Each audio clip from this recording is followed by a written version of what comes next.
The spacesuit suddenly turned white, which meant his body had been poisoned. Kitai quickly opened his palm to check, and sure enough, a leech had latched onto the back of his hand. He forcefully shook it off, but the wound on his hand had already begun to turn black. Then, his face started swelling, and his consciousness became hazy. He hurriedly asked his father for help, but his father remained calm. You are going to have to administer the antitoxin in sequence. Inject yourself with the clear liquid first. Do it now. Kitai took off the backpack from his back and searched for the first dose of treatment.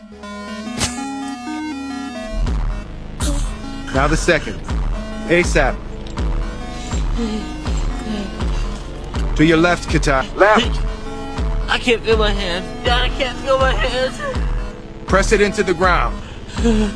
Roll over on it and press it into the ground, Kitai.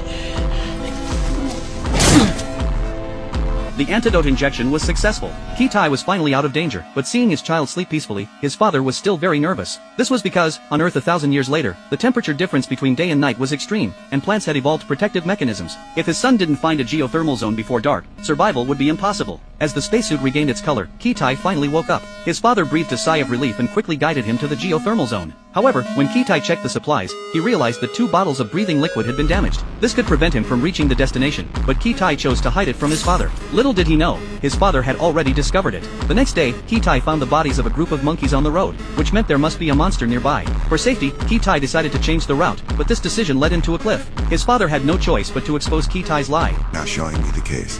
What? Show it to me now. Kitai opened the backpack, and according to the computer display, the 2 bottles of breathing liquid would only last 2 days. However, bypassing the cliff to reach the destination would take 3 days, unless he could jump from the cliff to the waterfall below, which would give him just enough time. This method was too risky, and his father ordered him to halt the mission, but Kitai was reluctant to obey. He had witnessed his sister's death with his own eyes, which had weighed heavily on him for years. Now, with his father badly injured and waiting for him to save him, he couldn't give up. He had to prove himself to his father. And you think I'm a coward? You're wrong! I'm not a coward! You're the coward! I'm not a coward! Kitai! Kitai turned and jumped off the cliff, confident he could land perfectly. Kitai, you've got incoming. Do you copy? You've got incoming. But then an eagle appeared above his head.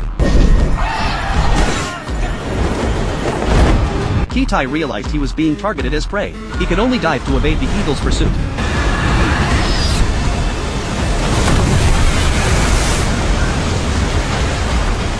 But he still underestimated the bird's capabilities.